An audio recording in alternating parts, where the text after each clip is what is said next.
Kia ora. Talofa lava. Whakalofa lahi atu. Malo elelei. Bula vinaka. Good morning. Kia ora Brian Tamaki ko taima me tō ropu. Ka miha tu kia koe me tō horanga tira. Tēnā kouroa.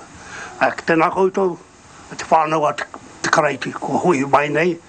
I rungai te whenua tapu o Waitangi. Me pēra rā te kōrero. I kōrero ake premi kia koutou. Me pēri taku kōrero I tēnei wā. E rua tau I mua te hainatanga o te Treaty o Waitangi. I muri ka haina tia te Treaty o Waitangi. Mai te taukutahi mano e warurau toru te kaumā waru. Te taukutahi mano e warurau whā te kaumā rua.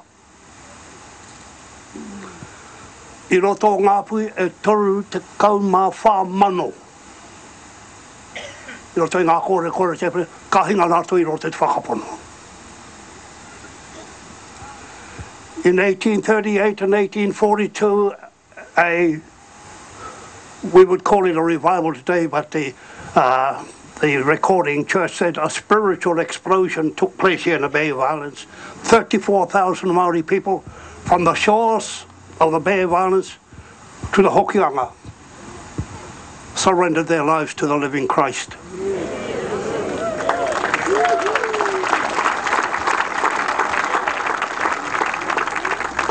In the year 1838, the Reverend Hobbs of the Methodist Mission wrote a report to London, to the office, and he said there are 700 Maori people gathered together at Horeke to worship every Sunday. That was 2 years before the Treaty of Waitangi was signed. I was born here on the banks of the Waitangi River. Well, my mother happened to be there at the time, so that was where I was born. I had nothing to do with it.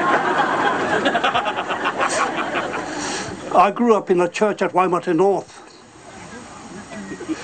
And there they record there in the year 1841 they built a brand new church.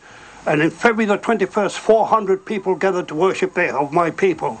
By December that year, 1,000 people were worshipping at Waimate. The church was too small, and the church records this. From there on, we had to have the service in the church grounds. Now, this is the heritage that this lady's coming to try and get away with.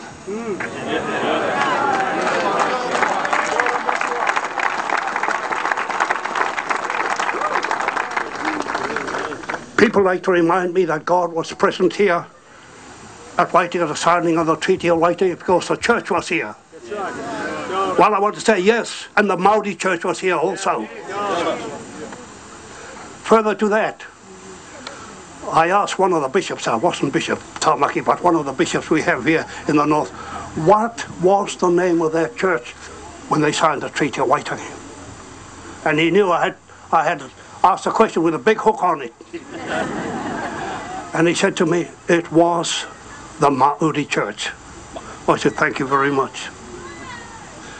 The gospel was first preached out there at Oihi, about a few miles out there. Marston was brought here by Hongihika and his nephew, Ruatala, the year 1814. I went to the 175-year celebration of the arrival of the gospel in 1989. And today we are gathered to hear because of someone down in Wellington.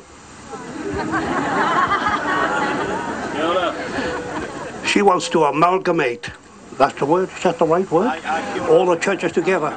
I want to say this. She is being used for the beginnings of the One World Church in South East Asia and the Pacific.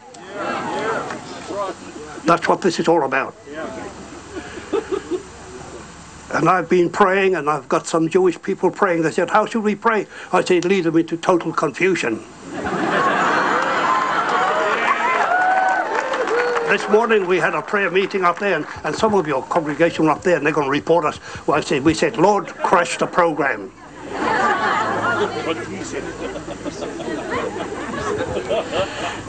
No way hoa te nui, te mana, te kororia, te wikitoria me te honore.